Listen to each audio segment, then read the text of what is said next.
Salut tout le monde, j'espère que vous allez bien. Je fais cette vidéo pour vous expliquer pourquoi j'analyse les contrats dérivés. Vous allez comprendre que c'est un allié indispensable à la compréhension des mouvements de prix. Donc j'utiliserai Coinalyze avec certains indicateurs sur cette vidéo. Je ne vais pas vous montrer tous les indicateurs que j'utilise, mais déjà vous aurez une vision globale de comment on peut analyser les mouvements de prix grâce à l'étude de ces contrats dérivés. Donc c'est parti. Donc en fait, j'analyse les contrats dérivés car actuellement, il y a énormément de fric en jeu sur le Bitcoin et les crypto-monnaies de manière générale. On peut le voir grâce à un indicateur, l'Open Interest. Alors d'abord, qu'est-ce que c'est que l'Open Interest? L'OI représente le montant de positions mises en jeu en long et en short cumulé. C'est-à-dire que si je short le Bitcoin avec 2000 euros, l'Open Interest va monter de 2000 euros. Si je long le Bitcoin avec 2000 euros, l'Open Interest va monter de 2000 euros. Donc il y a des contrats différents, un par courtier, donc un pour Binance, un pour Kraken, etc., FTX. Donc là, il y a un graphique justement avec les principaux exchanges qui proposent des contrats dérivés. Et j'utilise Binance pour la simple et bonne raison que c'est celui qui a celui qui a le plus gros intérêt. C'est celui qui amène le plus de monde et du coup c'est celui qui a le plus de chances de faire bouger le prix. Parce qu'ensuite en fait il faut comprendre un peu la mécanique, c'est que entre tous ces exchanges il y a des bots qui viennent un peu réguler le prix pour s'assurer que le prix soit uniformément, il soit toujours le même dans tous les exchanges. Parce qu'on peut avoir des trous de liquidité à certains moments sur un exchange parce que justement il n'y a pas assez de liquidité, d'ordre limite disposé à certains niveaux de prix. Et donc des bots s'assurent d'équilibrer tout ça pour que le prix soit cohérent sur tous les exchanges. Et d'ailleurs c'est pour ça qu'on peut voir certaines mèches apparaître sur un exchange et pas sur l'autre. Mais globalement le prix reste le même du coup. Donc c'est le but de ces bots. Donc j'utilise Binance parce que c'est le plus gros contrat. Par ailleurs, un petit truc qu'il faut noter, c'est que le deuxième plus gros, c'est le CME, donc le Chicago Mercantile Exchange. Pour ceux qui ne connaissent pas, c'est en gros c'est un courtier pour les baleines. Donc toujours intéressant de se poser la question comment ça se fait que le deuxième plus gros courtier, c'est un courtier qui est, on va dire, qui n'est pas destiné à la crypto-monnaie à la base. Donc en gros ici on traite de tout, le S&P, etc., des actions. Voilà. Donc ça, élément intéressant. Et le troisième plus gros, FTX. FTX, pour ceux qui ne connaissent pas, à la base, c'est un projet crypto donc, qui a explosé. Et donc, c'est un exchange qui est totalement géré de manière automatisée.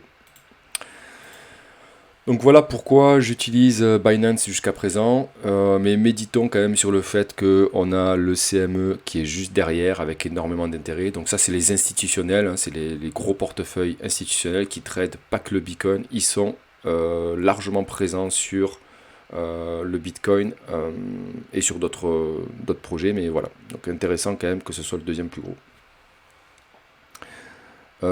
Donc je regarde l'Open Interest et je rajoute à cela d'autres indicateurs. Alors, on va se mettre sur Coinalyze, le site qui permet justement de récupérer des indicateurs liés au contrat dérivé. Donc j'utilise en premier le spread, là, qui n'est pas noté ici. Ça permet de voir un petit peu la pression vendeuse. Quand le spread est négatif, la pression est vendeuse sur contrat dérivé. D'ailleurs, on peut le voir ici, je l'ai. Donc là, quand on est dans le noir, on est dans le négatif. Donc il y a bien une pression vendeuse sur les contrats dérivés. J'utilise le funding rate qui n'est pas encore aussi là sur le tableau parce que on va pas l'utiliser aujourd'hui. Mais en gros, il permet de savoir qui finance qui entre les longues et les shorts. Donc il y a une espèce aussi de, si vous voulez, ça va permettre de réguler justement le spread. Donc pour éviter qu'il y ait des dérives, en tout cas un emballement du système, on va dire, le funding rate est là pour, on va dire, proposer, pousser les gens à shorter ou à long l'actif en question. Ensuite, là par contre, on va se concentrer sur les liquidations long et short. Donc c'est celui-ci, où on voit les niveaux de liquidation en long et en short. et le ratio long-short, c'est-à-dire le pourcentage, le niveau de short, de position short et le niveau de position longue. Donc ça va nous donner un petit peu le sentiment du marché, si les gens sont plutôt bullish ou bearish. Et celui-ci va nous dire qui c'est qui s'est fait liquider le plus. Donc on va faire deux analyses qui se sont passées récemment sur le cours. Et on va essayer de comprendre pourquoi le prix a bougé. Et vous allez voir que c'est intéressant.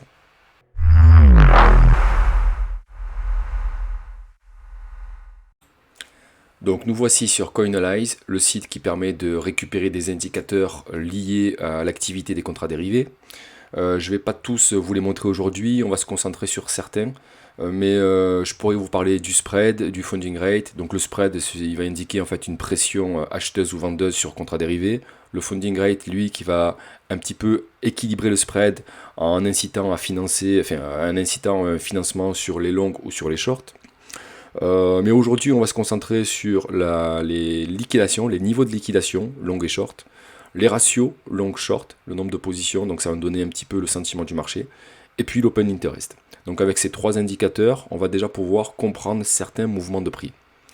Donc on peut regarder, donc j'ai fait une préparation pour éviter que ce soit trop long. La première question c'est, par exemple sur le Bitcoin, là je suis en 1 heure, pourquoi depuis le 16 février, le prix avait chuté, était passé de 43 000 à 37 000 $. Donc ça fait quand même une belle baisse de cours. On avait 17%. On peut se poser des questions. En fait, pourquoi il a chuté? Donc on peut regarder. Donc là, on a l'open interest. On voit que l'open interest a chuté.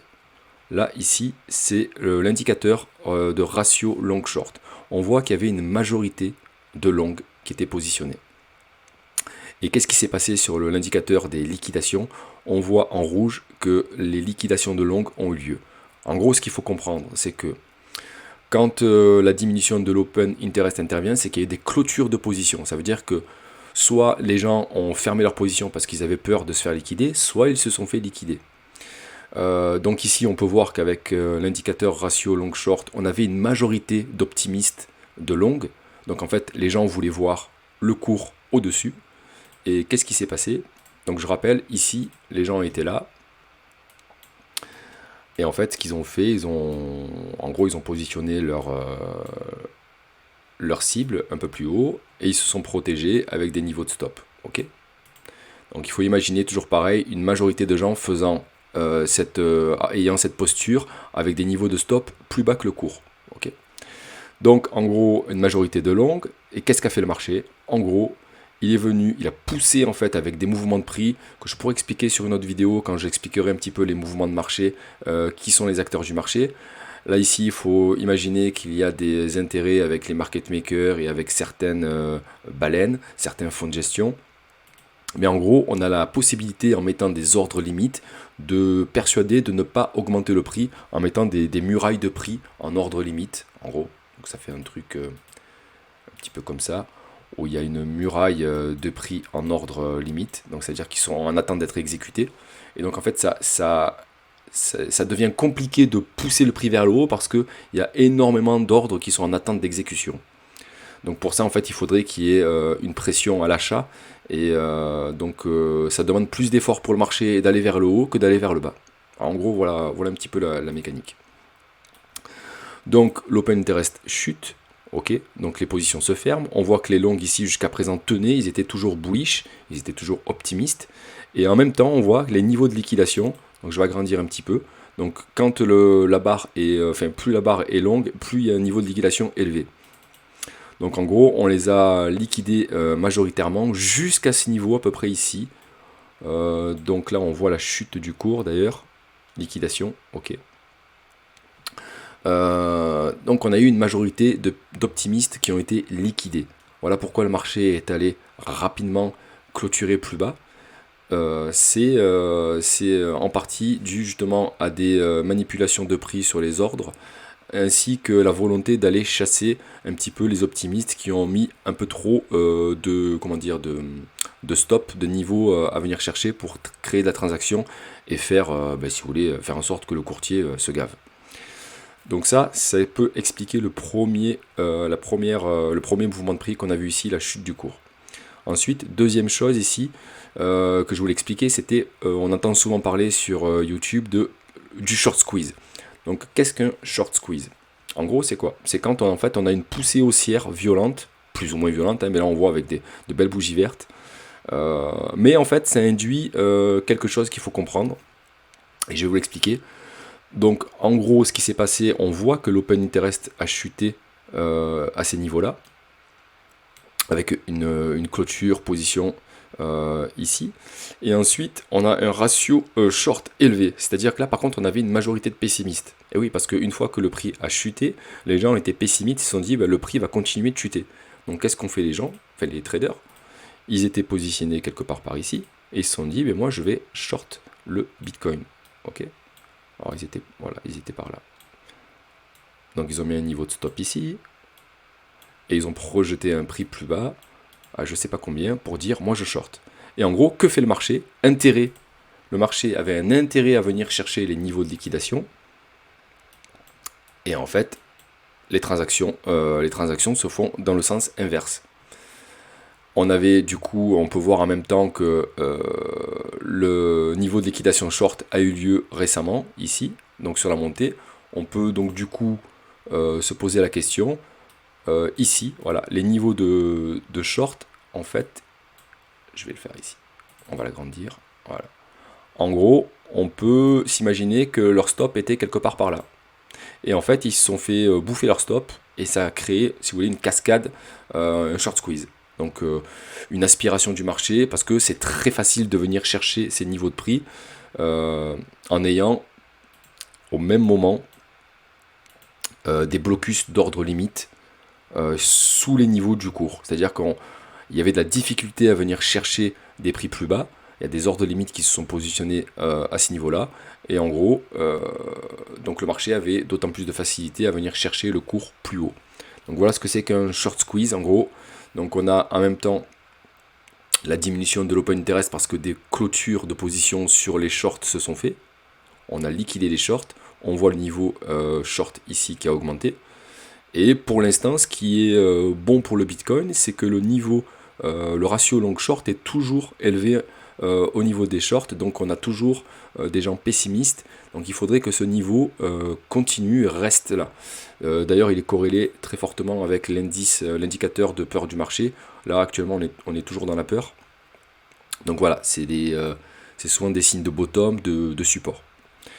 Donc voilà un petit peu comment on peut expliquer les deux derniers mouvements de ces derniers jours. Après, il y a un troisième point que je pourrais expliquer sur une autre vidéo, c'est le contrat lié aux options. Où il y a quand même pas mal d'intérêt sur le marché. Je pourrais faire aussi une vidéo dédiée là-dessus très prochainement. Donc voilà pour l'analyse des contrats dérivés et des indicateurs associés. Voilà pourquoi je regarde ce qui se passe sur les contrats dérivés. Il y a aujourd'hui trop de pognon donc en jeu sur ces contrats, vous l'avez compris. Et quand le public, les planctons on va dire, sont désintéressés du marché, c'est les spéculateurs qui font mumuse avec le prix du cours. Voilà, c'est ce qu'il faut comprendre en gros. Hein. Donc le market maker qui pousse le prix dans un sens ou dans un autre. Les niveaux de liquidation pour venir récupérer du pognon parce que chaque liquidation emmène une transaction et du coup des frais que le courtier récupère. Donc voilà un petit peu pourquoi on arrive à avoir des mouvements de prix comme cela en ce moment. Donc je prépare une vidéo dédiée au marché en expliquant les acteurs du marché et vous comprendrez comment s'articule tout ça, les baleines, les market makers, les hedge funds, etc. Donc ça c'est prévu très prochainement, on est en préparation. Et puis sur ce, je vous dis portez-vous bien, abonnez-vous si le contenu vous plaît, mettez un pouce bleu. Et puis dites-moi en commentaire si ça a été clair, si vous voulez que je revienne en détail sur certains points. Et sinon je vous dis à bientôt. Ciao ciao.